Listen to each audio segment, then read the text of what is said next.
ZEE5 ಇರುವಾಗ ನೀವು ನಿಮ್ಮ ನೆಚ್ಚಿನ ಶೋಗಳನ್ನ ಎಂದಿಗೂ ಮಿಸ್ ಮಾಡಿಕೊಳ್ಳುವುದಿಲ್ಲ. ಅದು ಸಂಪೂರ್ಣ ಉಚಿತವಾಗಿ.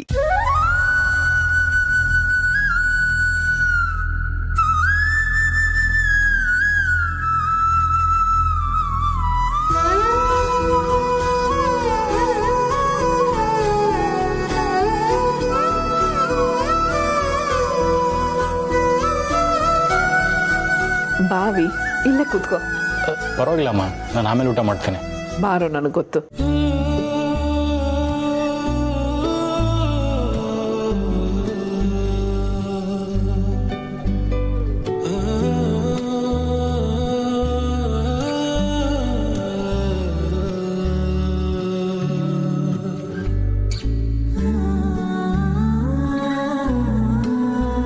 ಅಮ್ಮ ಬೆಳಗ್ಗೆ ಎಷ್ಟು ಮಂಕಾಗಿದ್ರು, ಆದರೆ ಮಕ್ಕಳು ಎದುರಿಗೆ ಬರ್ತಿದ್ದ ಹಾಗೆ ಅವ್ರ ಮನಸ್ಸಲ್ಲಿರೋದನ್ನ ಎಲ್ಲ ಮರೆತು ಎಷ್ಟು ಖುಷಿಯಾಗಿದ್ದಾರೆ. ಅಮ್ಮ, ನೀವು ಯಾವಾಗಲೂ ಹೀಗೆ ಇರಬೇಕು. ಸಾಕು, ಈಗಾಗಲೇ ಹೊಟ್ಟೆ ತುಂಬಿದೆ. ಸಾಕು ಅಂದರೆ ಹೇಗೆ? ನೀನು ತಿಂದಿರೋದೇ 2 ತುತ್ತು. ಮೈಗೆ ಶಕ್ತಿ ಬೇಡವಾ? ತಿಂದಿಲ್ಲ ಅಂದರೆ ಸುಸ್ತಾಗತ್ತೆ. ಮಾಡು.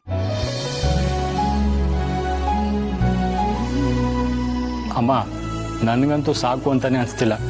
ಹೊಟ್ಟೆ ತುಂಬಿ ಹೊಡೆದೋಗತ್ತೇನೋ ಅನಿಸ್ತಿದೆ, ಆದರೂ ಸಾಕು ಅನಿಸ್ತಿಲ್ಲ. ಮಕ್ಕಳು ಹೊಟ್ಟೆ ತುಂಬ ತಿಂದಷ್ಟು ತಾಯಿ ಖುಷಿನೇ. ಪೂರ್ಣಿ, ಇನ್ನೊಂದು ಸ್ವಲ್ಪ ತಗೊಂಬ. ಅಮ್ಮ, ಹಾಗಂತ ಎಷ್ಟು ದಿನಕ್ಕಾಗತ್ತೆ? ಈಗಾಗಲೇ ಕುತ್ತಿಗೆವರೆಗೂ ಬಂದಿದೆ. ಸರಿ, ಹಾಗಾದ್ರೆ ಬಂದೆ.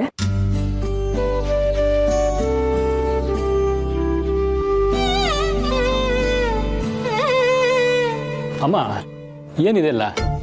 ಸಮರ್ಥ ಟ್ಯಾಬ್ಲೆಟ್ ಕೊಡ್ಬೇಕಲ್ಲ. ಟ್ಯಾಬ್ಲೆಟ್ ಕೊಡೋಕ್ಕೆ ಲೋಟಸ್ ಸ್ಪೂನೆಲ್ಲ ಯಾಕೆ? ಅಮ್ಮ, ನಾನು ಟ್ಯಾಬ್ಲೆಟ್ ತಗೊತೀನಿ, ಇದೆಲ್ಲೇನು ಬೇಡ. ಪಾಪು, ನಿನ್ನ ಬಗ್ಗೆ ನನಗೆ ಗೊತ್ತಿಲ್ವಾ? ಇವತ್ತಿಗೂ ನಿನಗೆ ಟ್ಯಾಬ್ಲೆಟ್ ನುಂಗಕ್ಕೆ ಬರಲ್ಲ. ಅದನ್ನು ಪುಡಿ ಮಾಡಿ ಹಾಲಲ್ಲೋ ನೀರಲ್ಲೋ ಹಾಕ್ಕೊಟ್ರೆ ತಗೋತೀಯ.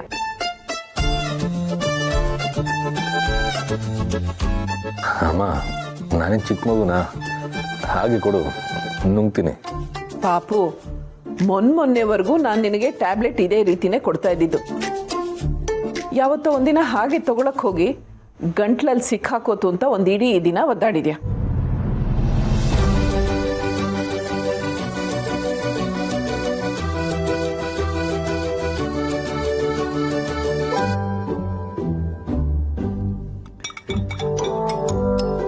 ತಗೋ, ಕುಡಿ.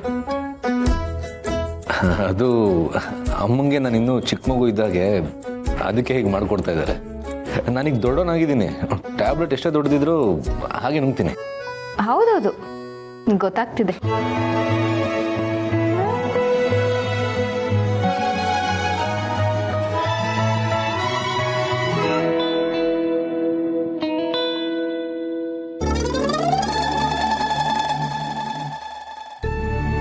ಸರಿ ಅಮ್ಮ, ನಮ್ಮ ಮನೆಗೆ ಹೊರಡ್ತೀನಿ. ಮೈದ್ನ, ಇವತ್ತಿಲ್ಲೇ ಇರ್ಬೋದಲ್ಲ? ಬೇಕಿದ್ರೆ ನಾನು ಸಿರಿಗೆ ಫೋನ್ ಮಾಡಿ ಹೇಳ್ತೀನಿ. ಇಲ್ಲ, ನಾನು ಹೊರಡ್ತೀನಿ. ನಾನೀಗ ಹುಷಾರಾಗಿದ್ದೀನಿ. ಅಮ್ಮನ ಮಡ್ಲಲ್ಲಿ ಮಲಗಿದ್ದು ಆಯಿತು, ಅಮ್ಮನ ಕೈತಿ ತಿಂದಿದ್ದು ಆಯಿತು. ಈಗ ಜ್ವರನೂ ಕಮ್ಮಿ ಆಗಿದೆ. ಇನ್ನೂ ಇಲ್ಲ ಇದ್ರೆ ಸಿರಿ ಗಾಬರಿ ಆಗ್ತಾಳೆ. ಸರಿ ಪಾಪು, ಹುಷಾರಾಗಿ ಹೋಗ್ಬಾ. ಆಯ್ತಮ್ಮ, ನೀನು ಹುಷಾರಾಗಿರು. ನನ್ನ ಜೀವ ಅಮ್ಮ ನೀನು.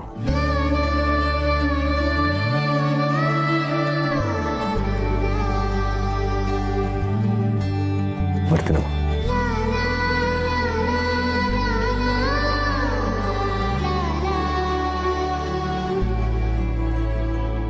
ಅಮ್ಮ, ಸಮರ್ಥ್ ನಿಮ್ಮನ್ನ ತುಂಬ ಹಚ್ಕೊಂಡವನೆ.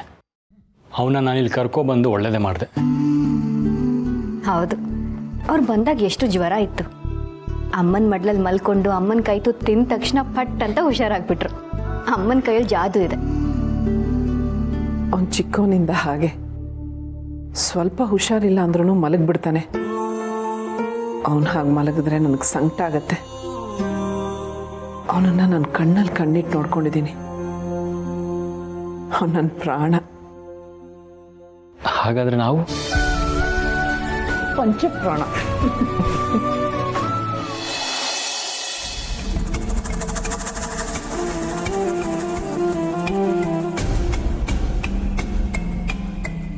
ತುರ್ಸೋರೆ, ನೀವು ನನಗೋಸ್ಕರನೇ ಕಾಯ್ತಾ ಇದ್ದೀರಾ? ಮಾಧವರೇ, ಅದು ಏನಾಯ್ತು ತುಳಸಿಯವರೇ? ನೀವಿನ್ನೂ ನನ್ನ ಪ್ರಶ್ನೆಗೆ ಉತ್ತರ ಕೊಟ್ಟಿಲ್ಲ. ಕಾಲೇಜಲ್ಲಿ ನೀವು ಯಾವುದೋ ಹುಡುಗಿನ ಪ್ರೀತಿಸ್ತಾ ಇದ್ರಿ ಅಂತ. ಅಯ್ಯೋ, ಇನ್ನೂ ನಿಮ್ಮ ತಲೆಯಲ್ಲಿ ಅದೇ ಇದೆಯಾ? ನಾನೇನೋ ತಮಾಷೆ ಮಾಡಿದ್ರೆ ನೀವು ಅದನ್ನೇ ಮನಸ್ಸಲ್ಲಿ ಇಟ್ಕೊಂಡಿದ್ದೀರಲ್ಲ. ಇಲ್ಲ, ನಾನು ಕಾಲೇಜಲ್ಲಿ ಯಾರನ್ನೂ ಪ್ರೀತಿಸಿಲ್ಲ. ಸುಮ್ಮನೆ ನಿಮಗೆ ರೇಗಿಸೋಕೆ ಅಂತ ಹಾಗೆ ಹೇಳಿದೆ ಅಷ್ಟೇ. ಹಾಗೆಲ್ಲ ನನಗೆ ಪ್ರೀತಿ ಪ್ರೇಮದಲ್ಲಿ ಆಸಕ್ತಿ ಇರಲಿಲ್ಲ. ಕಾಲೇಜ್ ಮುಗಿತಿದ್ದಾಗೆ ಮನೆಗೆ ಬರ್ತಾ ಇದ್ದೆ. ಅಮ್ಮನಿಗೆ ಅಡುಗೆಗೆ ಸಹಾಯ ಮಾಡ್ತಾ ಇದ್ದೆ. ಅವರಿಗೆ ಟೀ ಮಾಡಿಕೊಡೋದು, ರುಚಿ ರುಚಿಯಾಗಿ ಹೊಸ ರೆಸಿಪಿಗಳನ್ನು ಟ್ರೈ ಮಾಡೋದು, ಇದೆಲ್ಲ ನನಗೆ ಆಗ್ಲಿಂದಲೇ ಅಭ್ಯಾಸ. ಕಾಲೇಜ್ ಬಿಟ್ಟರೆ ಮನೆ, ಮನೆ ಬಿಟ್ಟರೆ ಕಾಲೇಜು, ಓದೋದು, ಅಡುಗೆ ಮಾಡೋದು, ಇಷ್ಟೇ ನನ್ನ ಪ್ರಪಂಚ. ಯಾವತ್ತೂ ಪ್ರೀತಿ ಪ್ರೇಮ ಅಂತ ಯೋಚನೆ ಮಾಡಲಿಲ್ಲ. ಅಂದರೆ ನೀವು ನಿಜವಾಗ್ಲೂ ಯಾರನ್ನೂ ಪ್ರೀತಿ ಮಾಡಿಲ್ವಾ? ಇಲ್ಲ ತುಳಸಿಯವರೇ. ಆದರೂ ನಿಮ್ಗೆ ಯಾಕೆ ಈ ಅನುಮಾನ ಬಂತು? ಅಷ್ಟಕ್ಕೂ ಇದೆಲ್ಲ ಈಗ ಯಾಕೆ ನೀವು ಕೇಳ್ತಾ ಇದ್ದೀರಾ? ಇಲ್ಲ, ಏನೋ ಹೀಗೆ ಕೇಳಬೇಕು ಅನ್ನಿಸ್ತು, ಅದಕ್ಕೆ ಕೇಳಿದೆ. ತುಳಸಿಯವರೇ, ನಾನು ನನ್ನ ಕಾಲೇಜ್ ಡೇಸಲ್ಲಿ ಯಾರನ್ನೂ ಪ್ರೀತಿ ಮಾಡಿಲ್ಲ, ಯಾರನ್ನೂ ದೂರ ಮಾಡಿಲ್ಲ. ಈಗ ಸಮಾಧಾನನಾ?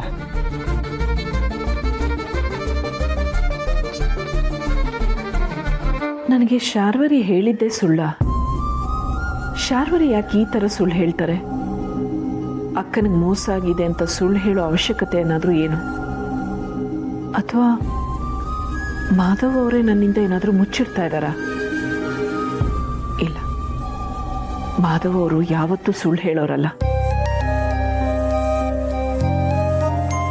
ಏನಿದು ತುಳಸಿಯವರೇ, ಮತ್ತೇನು ಯೋಚನೆ ಮಾಡ್ತಾ ಇದ್ದೀರಾ? ನಿನ್ನೆಯಿಂದನೂ ನಿಮ್ಮ ಮನಸ್ಸು ಇಲ್ಲಿ ಇಲ್ಲ. ಏನೋ ಯೋಚನೆ ಮಾಡ್ತಾ ಇರ್ತೀರಾ, ಮಂಕ ಕೂತಿರ್ತೀರಾ. ಇಲ್ಲ ಮಾಧವ್ ಅವರೇ, ನೀವ್ಯಾರನ್ನೂ ಪ್ರೀತಿ ಮಾಡಲಿಲ್ಲ ಸರಿ, ಆದರೆ ನಿಮ್ಮನ್ನು ಯಾರಾದರೂ ಪ್ರೀತಿ ಮಾಡ್ತಾ ಇದ್ರಾ? ಅಥವಾ ಪ್ರೀತಿಸ್ತಾ ಇದ್ದೀನಿ ಅಂತ ಹಿಂದೆ ಬಿದ್ದಿದ್ರಾ? ನಿಮಗೆ ಪತ್ರ ಬರೆಯೋದು ಅಥವಾ ಅವ್ರ ಮನಸ್ಸಲ್ಲಿರೋದನ್ನು ಹೇಳ್ಕೊಂಡು ಈ ಥರ ಏನಾದರೂ ಆಗಿತ್ತಾ? ಇಲ್ಲ ತುಳಸಿಯವರೇ, ಆ ಥರದವ್ರು ಯಾರೂ ಇರಲಿಲ್ಲ. ನನಗೆ ಅಂಥವ್ರು ಯಾರೂ ನೆನಪಾಗ್ತಿಲ್ಲ.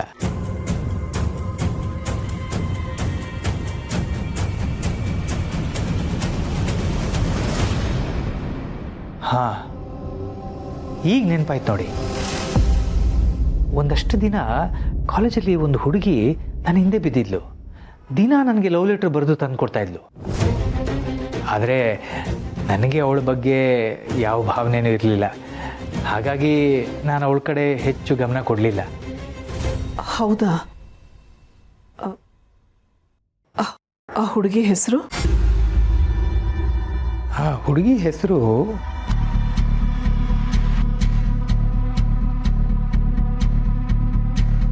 ಶರ್ಮಿಳಾ ಅಂತೇನೋ ಇರಬೇಕು. ZEE5 ಆಪ್ ಡೌನ್ಲೋಡ್ ಮಾಡಿ ಎಲ್ಲಾ ಸಂಚಿಕೆಗಳನ್ನು ಸಂಪೂರ್ಣ ಉಚಿತವಾಗಿ ನೋಡಿ.